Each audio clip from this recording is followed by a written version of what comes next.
Hi everybody, this is Mike and this is the Michael W. Hall channel. I just wanted to give a lesson on the Level 2 RCM series tonight. Level 2, I have students working out of this book and as well as many others. This is the Waltz on page 17. The Waltz, Opus 241, number 21 by Ferdinando Carulli, who is a classical period guitar composer. And he did write for other instruments too. He did write a concerto, maybe several, I think. And this is a solo piece. He was really good at writing short, very musical pieces. So this one, gonna play and then talk about the form a little bit. So first, let me play. I'm going to leave out the repeats except for the DC Alfinet. Again, this is level 2 of the RCM series, the Waltz 241, number 21. The Waltz Opus 241, number 21 by Carulli on page 17.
So I played the sections. I didn't take the repeats.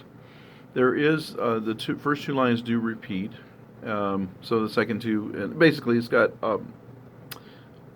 8 lines, and they all repeat. And then you have the DC Alfinet, which is DC means da capo, which means go back to the beginning and play to the final. Fine is fine in Italian, and that means the end or final.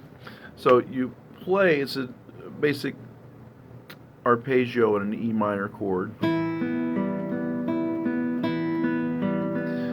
Now you may notice that he uses the thumb coming down from the 4th to the 3rd. Now it's very tempting and legitimate to play an arpeggio with all of the fingers, P-I-M-A, but he wants P-I-M here, and it seems to me the reason, and you look at the stems, the stem directions, and also the quarter note that's tied to the rest of the 16th notes, he wants that note to be brought out a bit.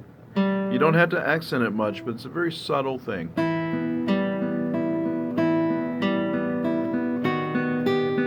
It's a little bit easier to do that with the thumb than it is when you have the eye finger doing that. The thumb's a little stronger.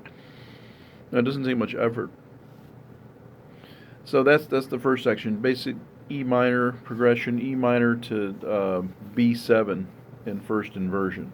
So your bass line goes to a E and then a G and then down to D sharp, back to E, resolves back to E.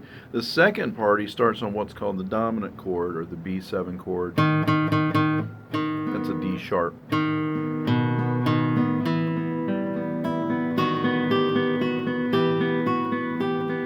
So just a little departure. It starts from another chord besides E minor. A very simple piece, simple melody, but it spices it up a little bit. So that's the second section. And then, just like a lot of Carulli's pieces, he goes to the G, the relative major.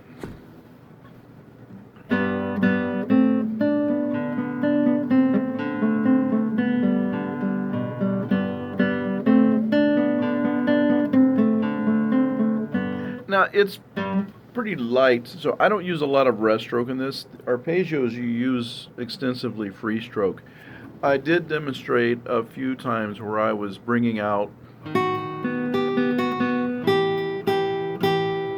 a stronger note at times. Not an accented note, but just trying to get the melody to sing out above the rest. So that might be something you do on a repeat. If you perform this, and even if you play it in lessons, do take the repeats. Try to see it as a whole. I talk about the RCM because on the exams, they'll have you skip the repeats. Not all of you are doing those exams. So anyway, back to measure 17, the third section, you have G major. You're playing, going up to this G chord that's shaped like an F, except you don't bar the first fret, and then back down to a D7 shape without the F sharp in the first string.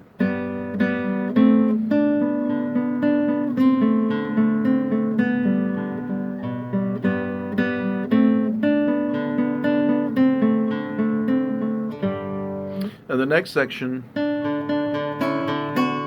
it's really nice chromaticism there in a way, just very gentle chromaticism, not a long string of chromatic notes, but half steps like so, back to the C natural. So that C sharp is not in the key of G major or E minor, E natural minor, so he's using that.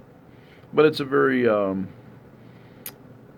normal, if you will, passing tone. So he's using that to create some interest. That's a little bit different direction. The rest of the piece, a lot of it he's going, putting the melody in the top.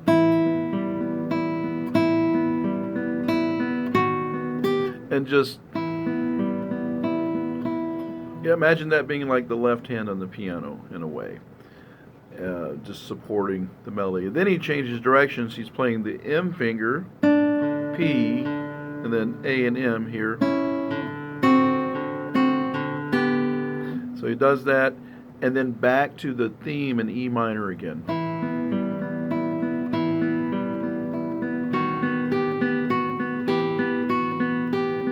So, really good Carulli piece to study, and I hope that helps.